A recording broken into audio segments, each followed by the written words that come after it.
Hi friends, మీ దగ్గర ఉన్న నోట్లకు ఎప్పుడైనా ఆయిల్ మార్కులు అంటినప్పుడు అవి ఎలా క్లీన్ చేసుకోవాలో అర్థం కావట్లేదా? అలాగైతే ఈ వీడియోలో చూపిస్తున్నట్లు బాగా నోట్లను మరుగుతున్న వాటిలో బాగా మరగపెట్టాలి. మరగపెట్టిన తర్వాత అవి తీసుకొని ఒక పాత్రలో ఫ్రెష్ వాటర్ పోసి ఆ ఫ్రెష్ వాటర్లో కొంతసేపు నానబెట్టాలి. కొంతసేపు నానబెట్టిన తర్వాత అవి తీసుకొని ఒక క్లాత్లో బాగా తుడవాలి.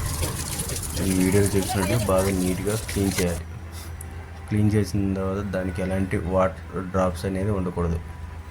అలా క్లీన్ చేసుకున్న తర్వాత వాటిని అన్నిటిని తీసుకొని గ్యాస్ పొయ్యి మీద ఒక ప్లేట్ పెట్టి ఇలా క్లాత్తో తుడిచేసిన తర్వాత పొయ్యి మీద ఒక ప్లేట్ పెట్టుకొని ఈ వీడియోలో చూపిస్తున్నట్టుగా మొత్తం డ్రై చేసుకోవాలి. డ్రై చేసుకొని నేను చూపిస్తున్నట్లుగా ఒకదాన్ని ఇట్లా తిప్పేసుకుంటూ ఉండాలి. తిప్పేసుకొని మొత్తం కలెక్ట్ చేసుకోవడమే. కలెక్ట్ చేసుకొని చూడండి, ఒకటి కూడా ఆయిల్ మరకలేదు. మొత్తం ఎంత క్లీన్గా ఉన్నాయో. ఇవన్నీ thanks for watching this video.